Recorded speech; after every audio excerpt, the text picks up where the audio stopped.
Mumbai Agra highway પર બસ અને truck વચ્ચે ગમખાર અકસ્માત સર્જાતા 10 લોકોના ઘટના સ્થળે જ મૃત્યુ થઈ ગયા હતા, જ્યારે 30થી વધુ લોકો ઈજાગ્રસ્ત થયા હતા. નાસિકના મુંબઈ આગ્રા હાઈવે પર અકસ્માત થયા બાદ પોલીસનો કાફલો અને એમ્બ્યુલન્સ સહિતની ટીમ તાત્કાલિક ધોરણે ઘટના સ્થળે દોડી આવી હતી. ત્યારબાદ ઈજાગ્રસ્તોને સારવાર અર્થે હોસ્પિટલ ખસેડાયા હતા. મળતી માહિતી અનુસાર અનેક લોકોની હાલત ગંભીર હોવાથી મૃત્યુ આંક વધી શકે છે.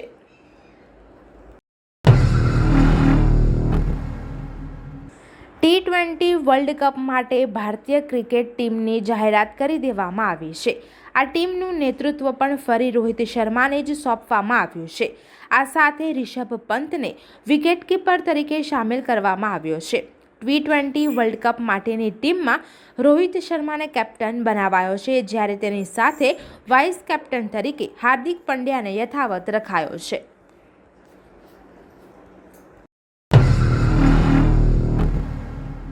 લોકસભાની ચૂંટણીને લઈને સાયબર ક્રાઇમ દ્વારા સોશિયલ મીડિયા પર મોનિટરિંગ કરવામાં આવી રહ્યું છે, જેમાં ધાર્મિક લાગણી દુભાય અથવા કાયદો વ્યવસ્થાની સ્થિતિ કથળે એ પ્રકારની પ્રવૃત્તિ પર નજર રાખવામાં આવી રહી છે.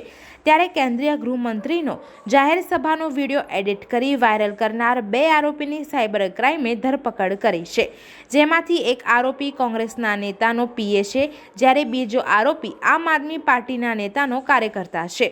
બંને આરોપીની ધરપકડ કરી સાયબર ક્રાઇમે વધુ તપાસ હાથ ધરી છે.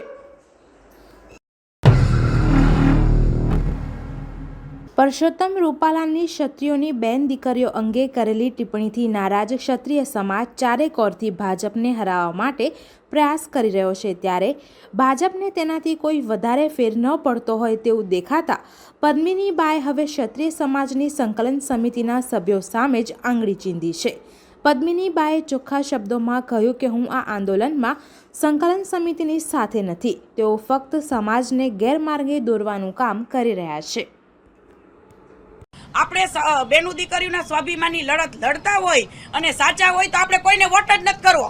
આપણી સત્તા આપણી પાસે રાખો, બૂથ જ ન હોવા જોઈએ. નહીં ભાજપને વોટ, નહીં કોંગ્રેસને વોટ, ને નહીં આપને વોટ. જો તમે સ્વાભિમાનની લડત લડતા હોય તો, બાકી રાજકારણ કરતા હોય તો રાજકારણ કરો, બાકી કોઈને ફાયદો નથી. કોંગ્રેસને વોટ દેવાથી ફાયદો કોઈ જાતનો ક્ષત્રિય સમાજને નહીં થાય, એટલું યાદ રાખજો. બધા પોતપોતાના રોટલા શેકીને ઘર ભેગા થઈ જવાના છે, કોઈ મામેરા ભરવા નથી આવવાના.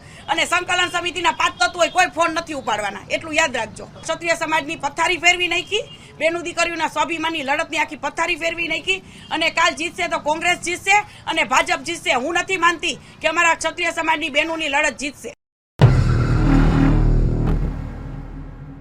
આમ આદમી પાર્ટીના ગુજરાત પ્રદેશ પ્રમુખ ઈસુદાનભાઈ ગઢવીએ એક ગંભીર મુદ્દા પર પ્રેસ કોન્ફરન્સના માધ્યમથી પોતાની વાત રજૂ કરતા જણાવ્યું હતું કે છેલ્લા ઘણા સમયથી સમગ્ર દેશ સહિત ગુજરાતમાં પણ હાર્ટ એટેક સહિત બીજા કારણોસર અચાનક જ નાની ઉંમરના લોકોને મૃત્યુ થવા લાગ્યા છે. ત્યારબાદ અનેક લોકોને કોરોનાની વેક્સિન પર શંકા ઉપજી હતી, પરંતુ આપણી સરકારે કોઈ પણ રિસર્ચ કર્યું નહીં અને તપાસ પણ કરી નહીં. બીજી બાજુ ઇંગ્લેન્ડમાં એસ્ટ્રાઝેનેકાની વેક્સિનને બનાવનાર કંપનીએ એ વાતનો સ્વીકાર કર્યો છે કે આ વેક્સિનને કારણે લોહીના ગાંઠા બની જાય છે, હાર્ટ એટેક આવે છે, બ્રેઇનમાં તકલીફ થાય છે અને બીજી ગંભીર આડઅસરો પણ થાય છે. આજે ઘણા સમયથી આપણા ગુજરાતમાં અને દેશભરમાં નાની ઉંમરના બાળકો, નાની ઉંમરના યુવાનો પણ હાર્ટ એટેકના કારણે કે વિવિધ કારણોના કારણે જે અચાનક ડેથ થતી હતી, ત્યારે બધાને એક રસીને લઈને, કોરોના રસીને લઈને શંકા ઉપજી હતી. પણ કમનસીબ કે આપણી સરકારે કોઈ રિસર્ચ કર્યું નથી, કે ના એની તપાસ કરી, કે ન એમના કોઈ નમૂના લીધા.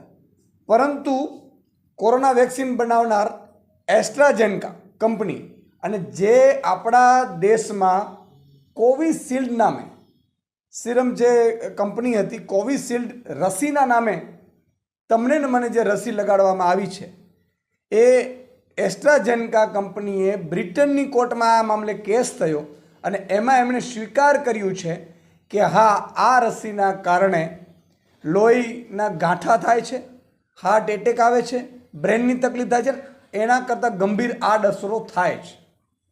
ત્યારે સૌથી મોટો સવાલ એ થાય છે કે ભારતમાં જે આ સિરમ ઇન્સ્ટિટ્યૂટ દ્વારા આપણે ખૂબ બધો પ્રચાર પ્રસાર કરવામાં આવ્યું. કોરોના રસી મજૂરો ન લઈ જાય તો એને કંપનીમાંથી કાઢી નાખવામાં આવે. કોઈ વ્યક્તિ રસી ન લીધી હોય તો એને એરપોર્ટ પર પણ ન જવા દેવામાં આવે, એની ટિકિટ પણ કન્ફર્મ ન થાય. એ રીતે કમ્પલસરી કોરોના રસી આપણે લગાવડાવી. સાંભળજો, આ રસીમાં જે રસીનો પહેલા વખતે 1 કરોડ અને 10 લાખ ડોઝનો ઓર્ડર ભારત સરકારે આ સિરમ જે કંપની કોવિશિલ્ડ છે એને આપવામાં આવ્યું. ત્યારબાદ એ 10 કરોડ ટીકાકરણનો ઓર્ડર આપવામાં આવ્યો. ત્યારે ભાજપની તિજોરી આ કોવિશિલ્ડમાં જે નફો આવ્યો એનાથી 52 કરોડ રૂપિયા ચૂંટણી ફંડ આપીને ભાજપની તિજોરી છલકાઈ રહી હતી. સંત સમાજના ઇતિહાસમાં સૌપ્રથમવાર અનુસૂચિત જાતિ અને અનુસૂચિત જનજાતિ સમાજના સંતોને મહામંડલેશ્વરની પદવી આપવામાં આવી હતી. આજે અમદાવાદના સાયન્સ સિટી રોડ પર અખિલ ભારતીય અખાડા પરિષદ દ્વારા યોજાયેલા સમારંભમાં ગુજરાતના સંતો મહંતોની હાજરીમાં ગુજરાતના ભાવનગરના 2, રાજકોટ અને સુરેન્દ્રનગરના 1 એમ 4 સંતને પૂજા વિધિ અને મંત્રોચ્ચાર અને અભિષેક કરી મહામંડલેશ્વરની પદવી આપવામાં આવી હતી. સંતો મહંતો દ્વારા ચારેય સંતો પર પાણી, દૂધ, પંચામૃત, મધ વગેરેનો અભિષેક કરવામાં આવ્યો હતો.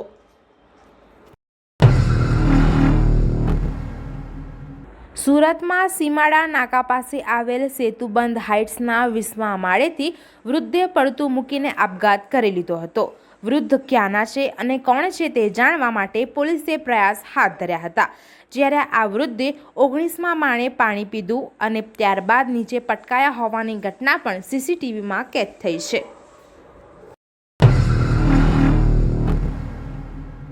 લોકસભા સામાન્ય ચૂંટણી 2024ની ભારતના ચૂંટણી પંચ દ્વારા જાહેરાત કરવામાં આવી છે. આ અન્વયે આગામી 7મી મેના રોજ તાપી જિલ્લામાં મતદાન થનાર છે. ત્યારે તાપી જિલ્લામાં ચૂંટણી ફરજમાં રોકાયેલા અધિકારી કર્મચારીઓ મતદાન પ્રક્રિયામાંથી બાકાત ન રહે તે અર્થે પોસ્ટલ બેલેટ દ્વારા મતદાન કરવામાં આવ્યું હતું. તાપી જિલ્લાના નિઝર તાલુકાના મુખ્ય મથક નિઝર ખાતે પશુ દવાખાનાના જૂના અને જર્જરિત મકાનમાં આગ લાગવાની ઘટના બની હતી. જર્જરિત મકાનમાં મૂકેલા જૂના પુઠ્ઠાઓ સહિત જૂની દવાની બોટલો બળીને ખાખ થઈ ગઈ હતી.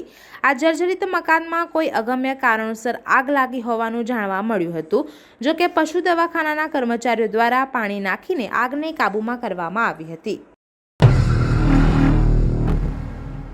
એક વિદ્યાર્થીની વ્યારાનગરમાં સ્કોલરશિપની પરીક્ષા આપવા માટે આવી હતી. જોકે વિદ્યાર્થીનીને શાળાનું એડ્રેસ ખબર ન હોય અને જેને લઈને મૂંઝાઈ જતા આ બાબતની જાણ શાળા પર ફરજ બજાવી રહેલા વ્યારા પોલીસ મથકના મહિલા પીએસઆઈ NV ચૌધરીને થઈ હતી.